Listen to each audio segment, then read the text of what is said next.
Your microphone's on.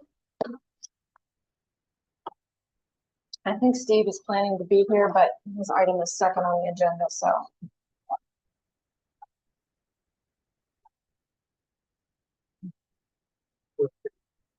Yep, I got 6 o'clock on the computer. Okay, good evening. I want to call over Corpus Ferry Special Town Council meeting to order June 12, 2024. All members of the council are present with the exception of Roberta.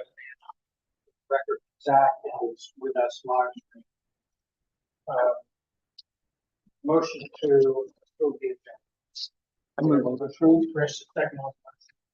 Second, Sean. Discussion. All in favor of motion approved. Unanimous. First, again, discussing the action regarding acceptance of SHPO grant. Let me just do a brief intro. Debbie, I'll turn this stuff over to you if that's okay. This morning, Debbie and I were involved with 2 telecons. One of them was SHPO at 9 o'clock, and we spoke with 2 officials at SHPO at 9 o'clock about this project. We had several questions and issues that we didn't quite understand. And then at 10 o'clock, we had another about our return. And we discussed what we talked about at 9 o'clock or 10 o'clock. And we had both of them, I thought, were very productive, very good meetings. And I learned a lot from the standpoint of what the town can do and what we could be doing, and the whole array of issues that I think are not insurmountable. And like I said, it was a great learning experience for me because I get asked quite frequently from residents to write letters of support for projects for their residents of trying to get a grant from SHPO, and I do that with many. Well, that's not the type of program that the Weaver project is falling under. It's a different SHPO program. And with this kind of as a brief introduction, let me turn it over to Debbie because she has fine-tuned this whole thing. I'm trying to. Zach has his hand up. I think we might not have approved the agenda. Oh, do we not? Did, Yeah, we did. Yeah, but did you have a question? Oh, is he still trying to approve the agenda? No, I don't know. I do approve. I didn't want to break in. I don't know if the mayor's microphone is on. I could hear him through some other microphone, but it wasn't super clear. I had it. No? I must have pushed it You off. must have pushed it off. Oh, that was the problem. All right, that's good now. Yeah. We're not going to rewind, and I'm not going to restate everything. No, I can hear it, but this is much better. Thank you. Oh, All right. thanks, Zach. Okay. Okay, go ahead. Take it, Debbie. And this, as the mayor said, this has been a learning process, and I kind of get introduced to this about a week and a half ago, I want to say, and just I have spent a lot of time talking to the ladies at SHPO to try to understand what we are dealing with, what this grant app is like. Grants come in all different shapes and sizes and forms of financial disbursement of funding, and so this was part of the learning process. So I'm just going to try to explain how I understand this tool of a grant. So this is described as a survey and planning grant. It is a reimbursement grant, and the goal is to determine if a building is salvageable and for what purpose, or is it salvageable for a specific purpose. The reimbursement side of it means that a certain entity needs to disperse funds for the payment of invoices that come due prior to being reimbursed for the funds. So if there's money coming in from another location to support this action, the organization that's in this case, the sponsor needs to provide the money to the vendor first. That's a key point. It's called a reimbursement grant. And for SHPO, under this particular survey and planning reimbursement grant, a CLG or a certified local government sponsorship allows an increase in the matching funds that are available to the grant. So in this case, if the CLG is the sponsor, then an additional 10% can be included in the matching funds. Another organization, not a local government entity, could be the sponsor, but that 10% wouldn't be included in that particular event. And those funds come from, the extra 10% comes from where? So in this case, it's going to be a 70% government match, 60 is going to come from the state, 10% from the federal, and then the project needs to have 30% in the game, and that's the match that is designated to come from ICS. Okay, I'm working on the acronyms. Okay, so there's another kind of grant that SHPO has, which is called a development grant. And this is what the mayor was referring to, and from time to time, a resident will ask to have a letter of support written about that grant. And this is also kind of led and run through the SHPO office.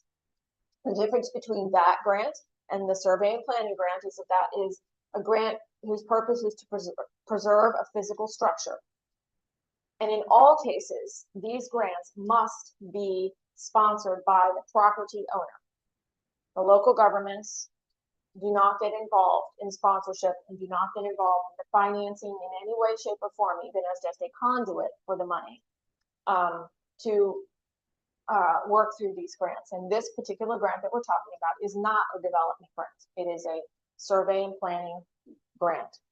Okay, so certified local government, CLG, we're using that acronym a lot. It can be just a local government like we are, or it can be an organization that functions underneath of a local government. In this case, we have Historic Landmarks Commission, and they are able to qualify as a CLG, but there are two parameters. One is that they have to be underneath a local government, and they also have to have the funds to be able to front the money for that invoicing process until the reimbursement money comes in. In this case, our Historic Landmarks Commission, they do have some money, but they don't have enough money to, if all this were to come due in one fell swoop, to go ahead and make that transaction happen through their own bank account. So it is my understanding that that is why the town council has been asked that the corporation become the CLG sponsor on this particular application for the Weaver Gillison House. Okay, so once all that gets established, a couple of the things to be aware of. There, in all grants and loan situations that I've worked with, there's always been a monitoring body, some third party or some outside party to the vendor and the body that's paying the bill to kind of watch over the whole process and make sure that all the T's are crossed, the I's are dotted, that everybody's got their forms in and they followed all their federal requirements, and that the invoices that are being presented are truly for the work that was done, and that the work was done, and that the invoice is appropriate and fits in with the scope of the work, all that stuff. In this case, the monitoring body will be SHPO. Sometimes we've used Region 9 for other things. That's kind of what, so it's a parallel role if you're familiar to the things that Region 9 has done for us. So they are going to be the monitoring body in this case. There's also a project manager that can and may be assigned, that that person will lead the project in the preparation of the request for proposal, qualifying vendors, reviewing the bidding process, and possibly some compliance and completion oversight during the project, just watching the project and moving the project along, getting the parties together, making sure the meetings are set, et cetera, et cetera. There is an application which has already been submitted to SHPO. The purpose of that application is to present an estimate for the amount of dollars that it is believed will be required to complete this task of surveying and planning this potential project. And also in that application, there's just a description of work. So that's the sole purpose of that application. And it's, you know, that the idea is that you're going to show need to SHPO so that they can then apply the grant monies to this. And then you have a bid. So once the once the application is in and SHPO approves it and says, yes, we can make this money available to you, then there's a bid process, and it's required that at least 6 vendors are contacted who would be qualified to do this kind of work. All those people do not have to return their bids, but at least 6 need to be contacted, and then the lowest bidder is chosen, who is a suitable fit and to the project. As far as the matching funds go, SHPO agreed, as well as our attorney, that the best practice is to help hold the monies in escrow. The agency who holds the monies is of no concern to SHPO. It doesn't matter where that goes. However, with consulting with the town attorney, it is of his opinion that the escrow account should be held in an account that the corporation has access to. So in terms of how the disbursement of funds will occur, the work will be performed and invoiced probably like on a monthly basis, although this is a very short project, so it might just be 1 month. And the CLG would pay for those invoices in full. We were advised to possibly to advise the vendors that this would be a 60-day pay cycle for them, so that we can be assured that everything has gone through all the channels at SHPO for the full reimbursement to come back to us.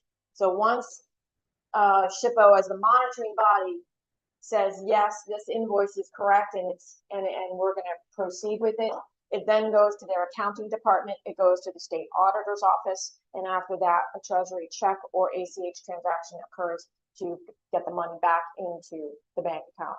So that can take between 3 and 6 weeks, depending on if it's ACH or check writing. And we do have access to ACH. But anyway, allowing 6 weeks for payment in case anything happens in the transaction was recommended. Yes, so the invoices are presented, SHPO approves it, and the matching agency approves it, and then the monies can be released and sent back into the fund. And it's my understanding that Jamila has volunteered to be the project manager. Okay, that's what the ladies at SHPO mentioned. So that's good. And I've also had the understanding that even though CEC, the civil engineer, what do they call it? Civil engineering consultants are mentioned in the application. They've not been awarded the work. They just provided the description and of the work that should be done so that it can go to bid. So you have a format of what the project is and the level of effort, right? So that was one point we just wanted to make sure that we knew that the work has not been awarded to them. It will still go to bid, but they assisted in putting the proposal together. So that's what I learned. Hopefully it helps you. Okay, so it sounds like what needs to happen is this escrow account needs to be set up to accept the funds. Mhm. And then there is no town role as far as administering the project. It's simply as it's approved by SHPO. Once invoices come in and they're approved by SHPO through the metrics they're using for that, then we would be called upon to then pay the vendors. That's basically what's happening. Right. We would have we would make 2 bank accounts. Okay. One would be to hold the amount of money that needs to be distributed for the whole project. We'd have to put that in there, and then we'd have the escrow account. And yes, once the work is done, invoices are presented, and there like we do with the construction projects, there would be some kind of a meeting that would say, okay, this month, the engineer's billing us for, let's say, $10,000 because they did all this work, as we can see it all denoted right here. And the monitoring body would review all that and say, okay, this looks acceptable. We would need a presence at that meeting to just be present and verify all of that. And then they're going to check all the boxes off. It's going to go to their office. We're going to start processing the check for that amount of money.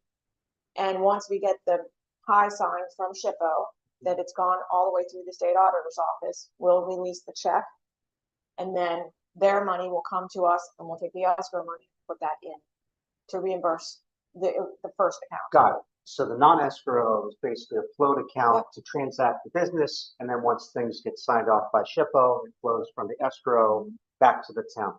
Is that how you envision? To a certain, I mean, it can work that way. Okay.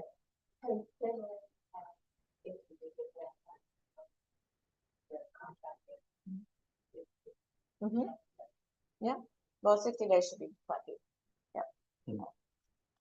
Okay, so right now, it sounds like we would need to, for this to roll forward, create accounts. Would we also need to seed funds into the general account, not the escrow, since that will be. Yeah, funds we coming will have to, I mean, once we get notification that this is all, that it's approved through SHPO, we can set up the account.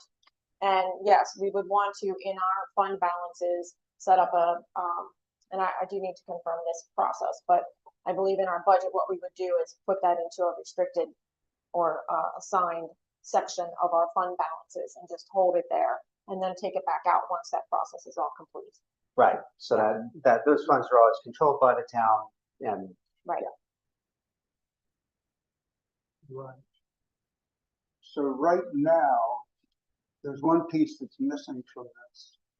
There is, Jamila, there is a, something for the town to sign, accepting our role as a sponsor.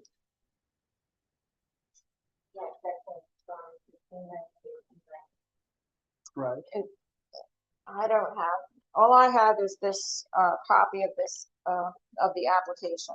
Is that what was put in the, was that in the package from Monday night, I think? No, No. I don't believe that was in the package. In the package Monday was permission granted by owner, scope of work, I just have this. a inside, Oh. view, Sorry. going inside the thing, and then also a bank statement of funds. That letter, pardon? Copy of the letter, right? It was a contract award that we did. Right. So, Kim Sayer didn't state anything about that letter's place in this process. In other words, which is coming first, chicken or egg? Yeah, well, so as far as I was of the understanding in this moment, that the whole award wasn't actually granted. If I think what you're saying is it has been granted, the award has been granted, and this is just final acceptance of it by the CLG. But without everyone making sure that we had it.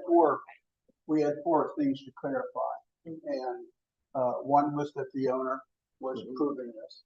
Second is that this was for survey and planning only. That's been clarified. A third, that the contractor would go in and not only make an assessment of what's going on the outside of the building, but see what the inside of the building looks like. And the fourth is that an escrow sound be set up for the matching funds.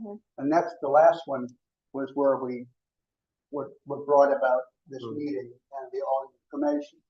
So I believe that we signed that the appropriate person, and I believe it should be Elaine as the head of the GLC, and then the town at the same time accepts the matching funds check from Jamila to set up an escrow account. And the question, one of the questions was, who has the account? And Kim Sayer voiced his opinion that the Corporation of Harpers Ferry is the person who holds the account, and also, as Debbie's just clarified, conducts all this financial transactions further down the line. And we've achieved clarity on project manager. Do we need to vote on approval of the project manager?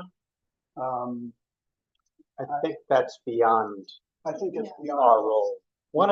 George, one of the things that we talked about this morning, Debbie, correct me now, is that we discussed, does this need to be punted back to Landmarks to agree officially to what we may be deciding this evening. That's, you've got a Yeah, puzzle. I think we've kind of talked about that is sort of the question.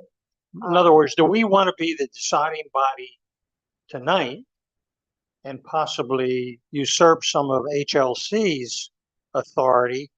Or do we want Elaine and George and the rest of the HLC to gather and say, yeah, this, that, and the other, we recommend and we agree with the town's position on this? That was a question. Yeah, and that was discussed this morning. We don't want to go forward, George, if we are stepping on the toes of HLC. We don't want to, we don't want to do that.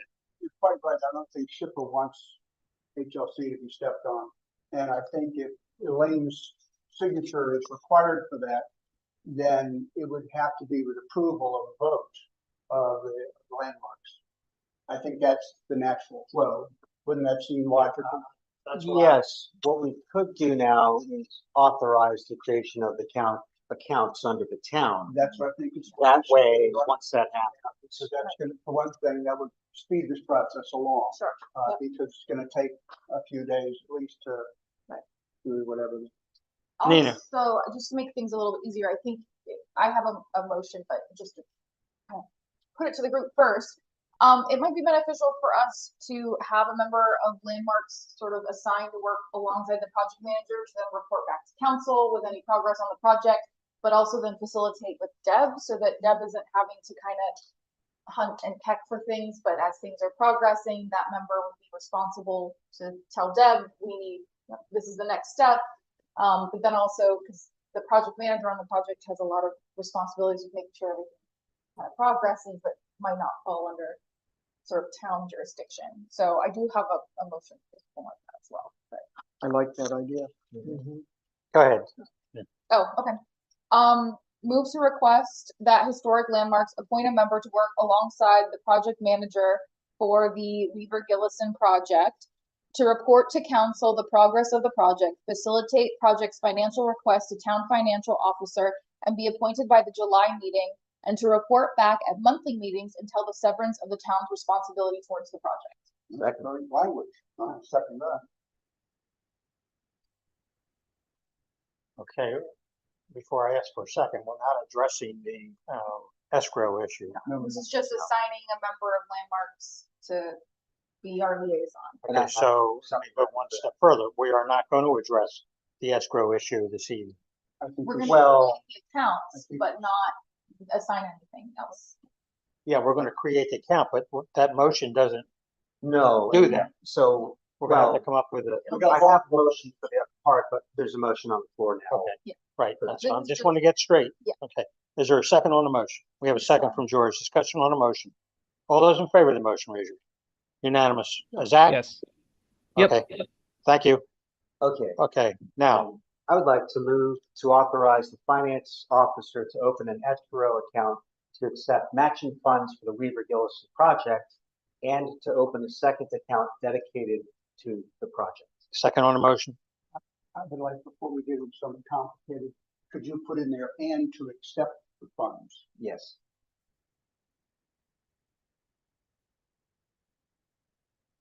I'm just going to say accept funds. I believe it's only SHPO funds, but Well, it'll be Also the, the ICS one. yeah, okay. The ICS match, right? Okay, So yeah, if I put it as accept funds, then it will cover all funds. okay, read it one more time, sir. I move to authorize the finance officer to open an escrow account to accept matching funds for the Weaver Gillison project and to accept funds. Why don't you call the other account a grant operating account? So you have an escrow account and a grant operating account. That's Right. what was recommended. And I don't think it needs to be specified just by saying, like opening, okay. And, well, okay, I'll Our have it. action verb was to open. Yeah. And it didn't have anything to accept. Okay. I move to authorize the finance officer to open an escrow account to accept matching funds for the Weaver Gillison project and to accept funds and to open a grant operating account. Second on the motion? Second from George, discussion on the motion. All those in favor of the motion? Yes. Zach? Okay, unanimous. Storm, could you email that to Nina? Yes. Okay, I'm wondering if the Tuesday, April 2nd, 2024 virtual training took place that's listed in the letter? It did? Okay. Okay, cool. Okay, anything else on this? Okay, thank you so much. Yeah. You have any questions for us? Did you ask them about possible reimbursement, possible advance? Yeah, no, they assumed, I did not hear anything about advancing it. Everything that I heard was that it's a reimbursement grant, so we have to put the money out front first. Yep. If you learn anything different, let me know. Yeah. Thank you, Jamel. Thank you. Thank you, Jamel. Item number 2, discussion action regarding maintenance of mains contracting for leak repairs. Steve, are you going to handle this one? I'm gonna share a screen. Okay. Jamila didn't leave with your mic, did she? Oh, Oh, no, I didn't give her one. Oh, is that No, I meant to, but I forgot. Steve's thing? I'm gonna get Steve one.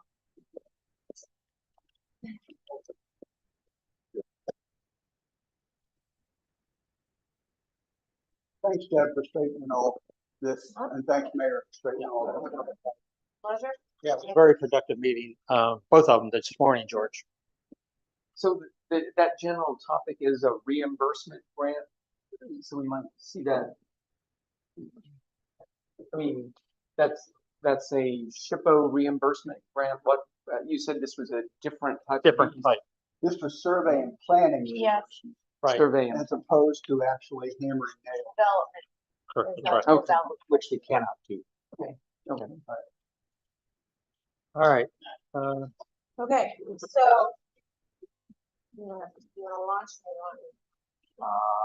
Well, we did get, so Green Ridge has been put on the contract as a, You may want to hold your mic up so that Zach can hear you a little bit. I think it's coming. Zach, Is he okay? Is he coming through? okay, so, just to update everybody, you guys authorized us putting Green Ridge under contract to handle, basically field work that was either too large for us, too quick to get going or whatever, and just basically have them on some kind of, for lack of a better word, retainer kind of basis. We did take them around and I showed them 5 different field projects that I thought we needed to tackle. Varying degrees of urgency. And I asked them to give me quotes on each one separately so we can kind of look at, if we weren't going to do the whole bunch, if we had to pare it down a little bit, how we could pick and choose. So I have the results of all those. Deb has put those estimated. They gave us work costs. We were basically making an estimate on parts, and we were estimating the paving. And we did the estimate on paving really based off of, they suggested we just look at what the work they just did on 19 Michael Place, and that would give us a rough idea of how to probably estimate the paving. So Deb has kind of put all that into their estimated work costs, and the mobilization line for each one of these projects, they had assessed a mobilization of $1,400. What we expect, we'd have to go back and confirm this, but actually, No, we they talked- told us we talked quite to solidly. Yep. Christie, if we group these together, then there'll just be one mobilization.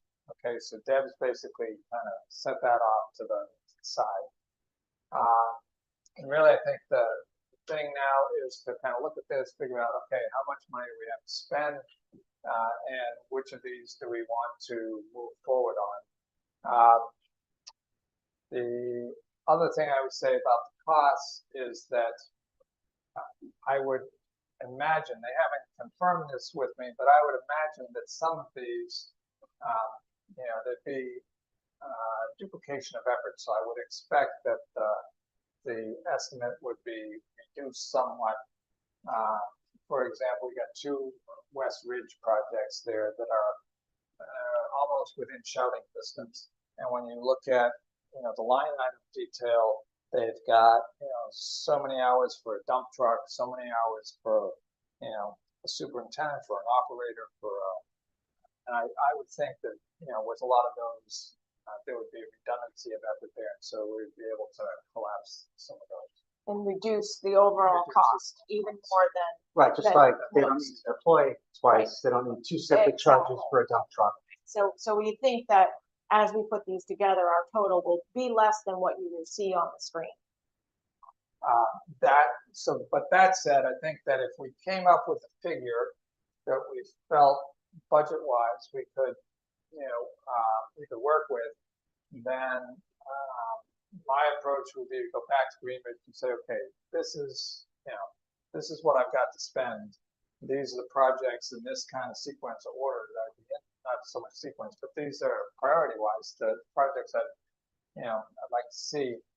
And, if you can get it in for, if you're in under that price, then we can look at adding something else off the list, that we have pushed off the list, back onto the list and work it that way. All right. Zach has it stand. Yeah. Okay, Zach. Sorry, I didn't mean to interrupt if you were going to say more, but I was hoping we could get just a brief description of these 6 projects beyond what's listed here.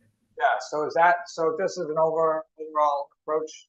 Did people kind of understand what I was going at with that? Let me back up too before we get into the specifics. So if we look at the top of this, the question becomes, where does this money come from? It would come out of the Renew and Replace Fund. So at the end of 2024, if we had not used any money, our total, we estimate, will be around $204,000. We did contract Greenridge for $6,700 worth of work from Michael Place. So I've taken that out. That leaves us with $197. We must assume that we will use $100,000 for the meter project from Governor Manchin's, Senator Manchin's CDS grant. We may get that covered by the grant, but in this moment we don't know. So we must assume that we will consume that. That leaves us with $97,000. What we're going to do with this green number here is when you guys decide, okay, we want to do this one, that's going to populate this cell over here. It's going to increase your number here, and it's going to pull it out of what you've got left. So we're going to do that as we work through these. That's going to leave you with a balance that we'll add fiscal 25 projected contributions to, which again is conservative, which will give you your balance that you can anticipate at the end of fiscal 25 if no other emergencies occur. Now, when we had the 340 main break, we experienced the cost of $33,500. That is the biggest mains repair that we have seen to date. So as you assess your appetite for risk on this, you may want to use that as a barometer to say, well, if something happens and this is our go-to fund, how much do we want to spend so that we have an ample amount left in there? So with that, why don't you talk about these? Different projects? Yep. Okay, so try to do that. I guess the order that Deb has up there. So the Bolivar Courts meter replacement. All right, we bought this 3-inch ultrasonic meter that we were going to put in the Bolivar Courts and get an idea how much flow, it all worked. We went to put it in and come to find out, actually, we are required to test a meter of that size in place on an annual basis. We have no way to do that especially with the ultrasonic. It needs some plumbing work done to basically put the meter in the pit with the right test ports on either side. That said, the meter that is currently up at Bolivar Courts, so we didn't do that replacement. There was a project work going on. The contractor hit their supply line a month and a half, 2 months ago. We had to shut the water off going into the meter. short of it is when we went back to, we opened the valve up after they got their work done. And when we went back and read the meter last month, we found that it was 0 reads. So we dislodged something or did something to that meter. So that meter currently is not reading any water flow through it, reading 0 water flow through it. All right. It's Economic identified as, impacts. and it's identified as orange because, I'm sorry, it is included in the meter project to be replaced, so you should just Yep. be aware of that. But the economic impact, I went back and I looked at what on average, we've been billing them, say over the last year and a half, we've been billing them on average about $1,275 on average for water. And the charge, the minimum charge for that size meter is $577. So there's about $700 of revenue per month that we're at this point losing. There's also an issue about losing the sewer department's losing revenue as well. So there's, I think, talking about that, there's quite likely it's probably a legal issue that we have to get that meter, repaired. All right. So this one would be to get them into basically have Green Tree get into the pit, do the plumbing necessary to accept the ultrasonic meter, and at that point, that one would be, we've already purchased the meter. We would have to buy the fittings to make this a complete solution, but that one would then be checked off of the meter project, that we're talking about subsequently. All right. That's what that one is all about. Number 2 is replacing a valve over on Day Street. Where's Day Street? Day Street is in Bolivar. It runs away from the library. So if you go up Polk Street takes you to the library, and Day Street perpendicular off that. I'm pretty sure it's the first right off of Polk. Okay. And apparently we had a meter in a protected park or whatever, but had a vehicle that ran over it and damaged the valve. So this is one that just to be able to maintain control, if you will, over being able to turn water off in that part of the system if necessary. We should at some point here be replacing that valve.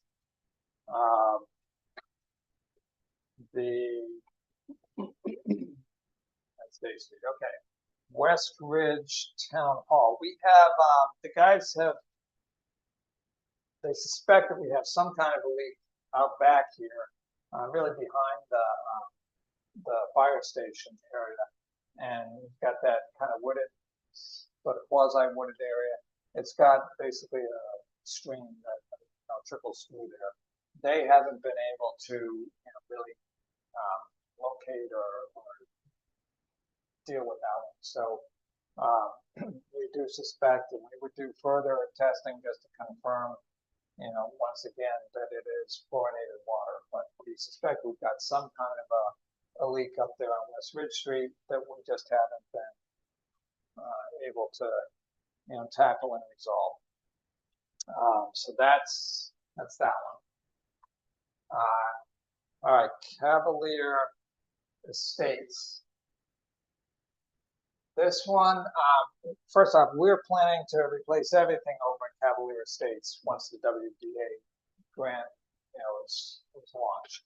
Okay, so this one is slated for replacement in the not so distant future. However, the guys have worked over there on multiple occasions, putting clamps on service lines that continue to let go. And at this point, we have we have a cul-de-sac with 3 customers. I think it's affecting one more so than the other 2, but it's just at this point a wet, foggy mess. Couldn't tell you how much water we're losing there, but it's a steady, it's a steady leak. It's continued to worsen, over time. We've clamped it off before.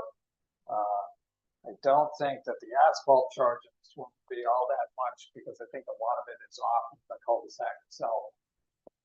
And quite honestly, this is one that I would probably tell them not to asphalt this one, because we're gonna be coming in and, ripping up all the asphalt sometime within the next year. Yeah, I was gonna ask. Obviously, it's subject to a lot of things when we expect to hit the dirt on WDA, Right. approximately. Well, shovels have to be in the ground before Right, sorry, for the end of the before year. the end of the year. Right. So we know that. Yep. In terms of, we're opening bids on, in June, Month. right at the end of the month. So, I would say by the time, make the selection and mobilize, I would think that we'd be, seeing work start in, late September, October timeframe, probably at the latest. We would hope, yeah. So, I mean, this one could be, just for, a few months, I don't know. I don't know what to tell you. This one, I would like to think that, we could, if I had to, I'd send the guys back over and be, I use was- them to dig again. So So that's, that's that in context of agreeing that it wouldn't make sense to to take asphalt. it. I don't think that parts, I mean, this one isn't, I wouldn't think this one's not. With many of these, we're not talking a whole lot in terms of, pipe and fittings. These are small lines, probably be replaced with, lengths of plastic. It's not that long a line. And then this is work that won't need to be done when Oh, no, it comes around. no, this one would all be ripped out. They're gonna redo everything over that. This is a patch, this is a band. Got it. All right. Okay, this is not part of the, the full, design. Okay. Okay, Union and Primrose is the next one. So this, we have a main that runs on the east side of Union, high pressure. We've got service lines that run across under the roadway. This is another supposedly relatively deep area of town. The Green Ridge has worked on just up the hill a little bit from Primrose Street prior, so they kind of have an idea of what they're digging into there. This is a meter that sits up on the corner of Primrose and Union. It developed a leak that the guys were able to put a patch on the service line that runs to the main. That service line, though, is a blue plastic line. We have a bunch of blue plastic. Well, we do have a good bit of blue plastic in the system. The blue plastic line, when that came out, it was used all across the country and all the rest, installed fair amount in our system. And come to find out after it had been in service for a good number of years across the country, they figured out that this plastic composition becomes brittle when it's exposed to chlorine for an extended period of time. Perfect for water Okay. lines. So we have all this blue line in the system. This is, so like I said, we developed this leak. The guys have patched it. It is not leaking now.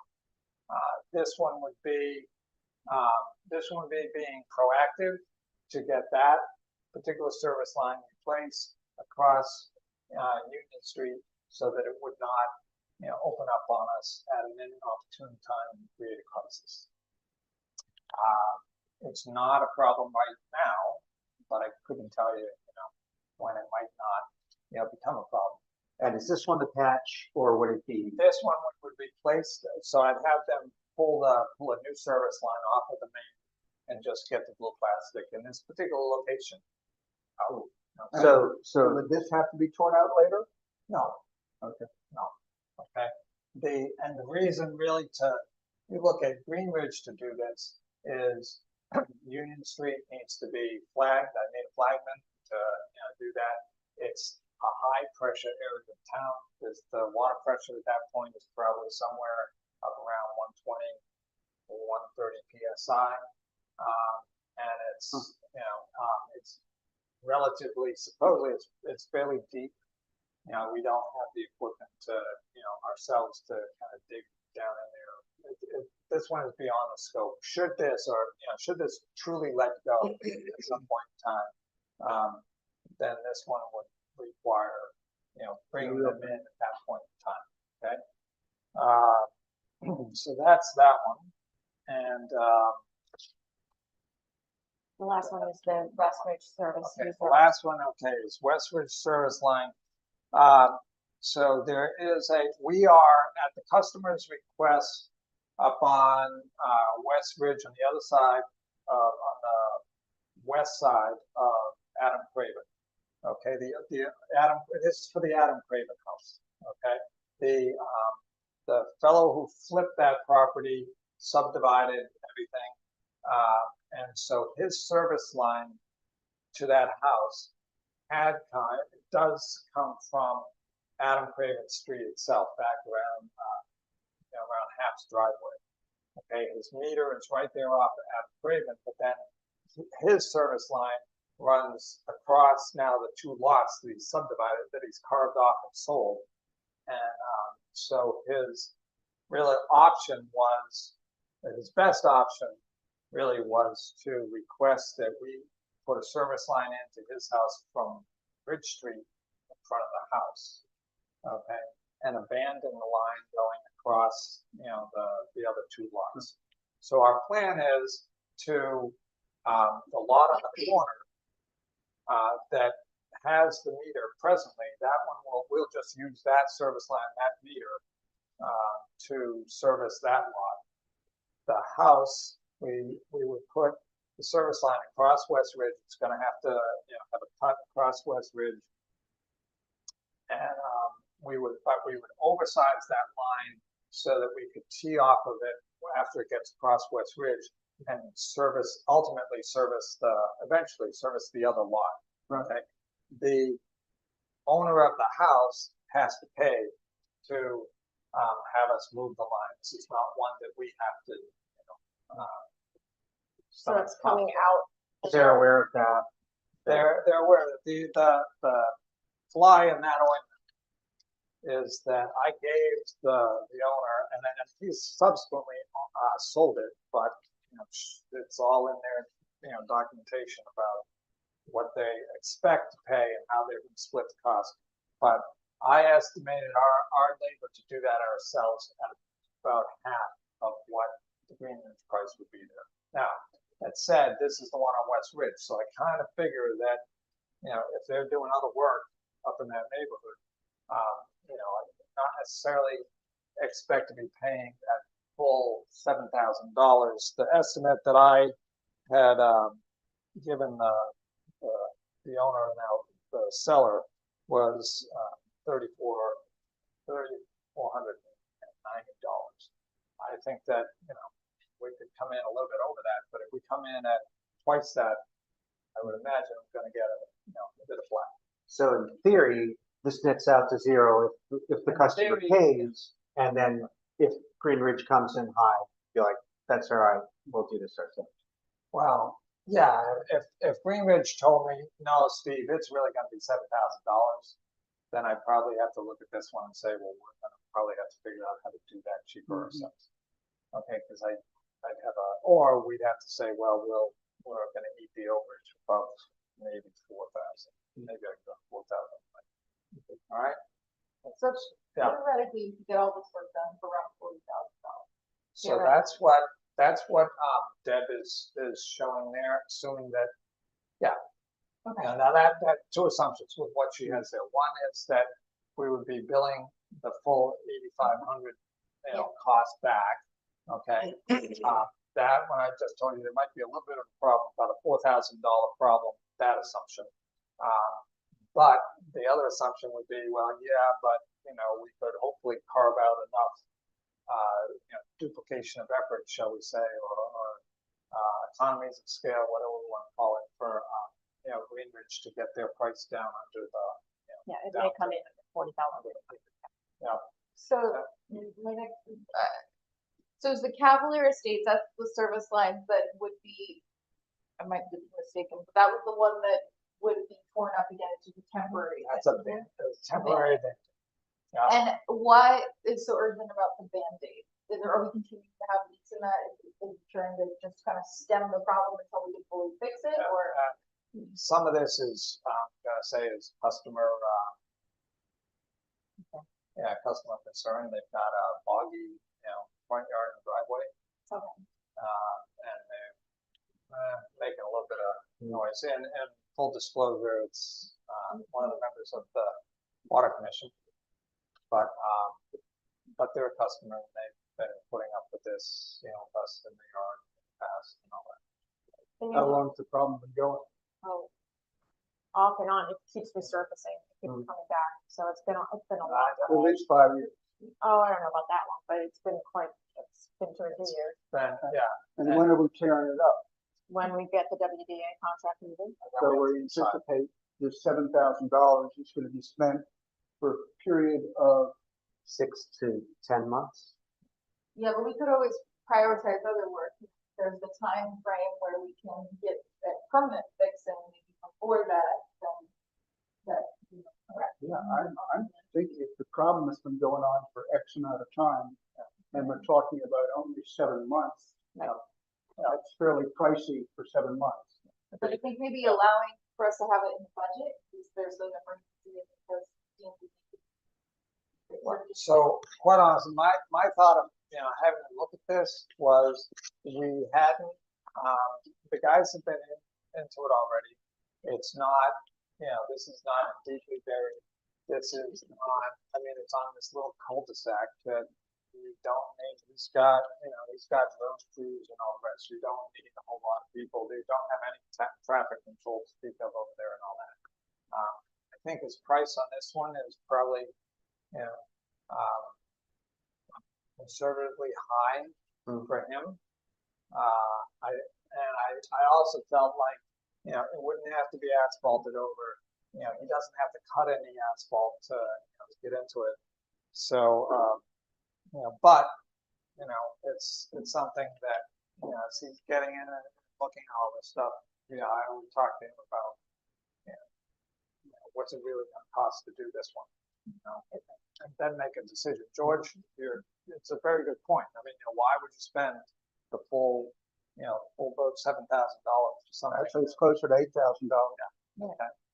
That's Right. Zach hasn't seen that, but Okay. I also wanted to point out, and I don't know that you really even need to go into the detail, but the,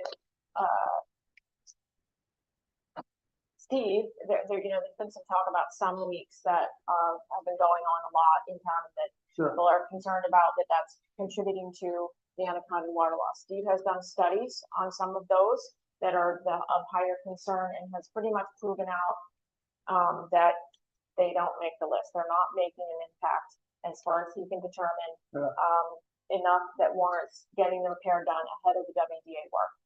Yeah. So, he could go into a lot of detail, but I don't think it's really necessary. He's really vetted that out. So Zach, but I talked about that. Yeah, well, What do you want from us today?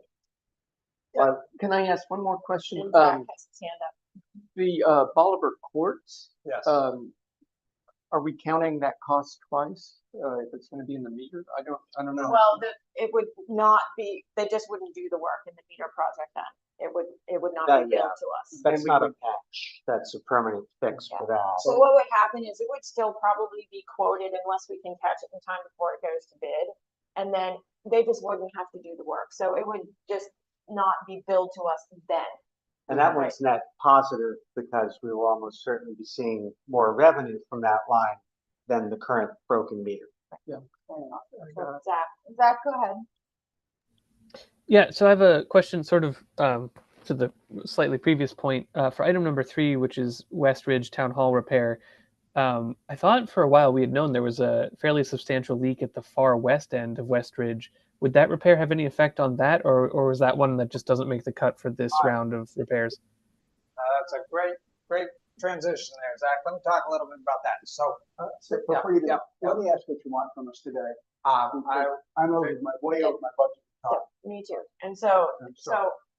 we need to determine if, you know, there's been a lot of concern about, we should be spending some money to resolve some leak issues that are urgent prior to the WDA construction. So the question is, do you want to do that? How much of it do you want to do? And these are the priorities that Steve has established, how much they're going to cost. And then I asked our accountant to look at what our fund looked like and the impact that we could have on it. Her thoughts were, you know, $25,000, $30,000 you could probably spend and be pretty safe there. Right. One of the key things that we should discuss it briefly is how much we'll have left over. So right now, if we do this whole shooting match as presented, we would have at the end of fiscal year 2025, around 82,000 in renewing place. You're asking So- for a vote of funds today. And to determine which of these projects you want to do. Okay. So the question is, for that, like in terms of prudence, how much we need to keep in reserve for eventualities, emergencies. We know that if we have one Union Street, that can cost us $35,000. So it's needs to be informed by your judgment, like what is an amount that would leave us with enough to cover, we don't know what, all the while we're gonna rehab. Emergency, Yeah. The right. amount asked for here, the full amount asked for here still does leave us Yeah. with an adequate amount as described in the previous discussion. Well, that's the question, is it? I mean, that's your decision as the I people who run the understand business. that's we discussed, but Deb has represented, if we take the most serious leap and double that, Yeah, we can do this and still have it double. yeah, I believe that would be an adequate amount for what we know about. And I favor, I see all these sound great, but I really don't like the item on number 19, line 19. I agree. I'm comfortable with all the rest. 19, I'm hesitant about just because, I mean, we have a relatively short timeline in which we could potentially prioritize that. So That puts you in a good place. do you, Storm, you're always one that has a motion at your fingertips. Do you have a motion? I do, my question is, are we specifying the exact projects or a total? I No, believe you we, need to specify both. I think you should do both. And I Because think if we round it up to 35. Yeah. So that way, if we are not able to get the full amount back for the West Ridge, we have a little bit of leeway with some of the other projects. exactly. I would put Yeah. the And number is that- 30, I would like to ask that we do the number 35 and specify numbered repairs 1, 2, 3, 5, and 6. So that's Exactly. 1 through, 1, 2, 3, and then 5 and 6. 1, 2, 3, 5. And then just what was, Zach, you wanted the information about the end of West Ridge, correct? I think his hand is still raised. I was trying to get a better handle on what Westridge Town Hall Line 3 is, and then I guess my expanded question was if we know there's other leaks there, and we're sort of, it seemed like that was described as trying to find the source. If that ends up being, is there any chance that could end up being a larger cost once they get into it?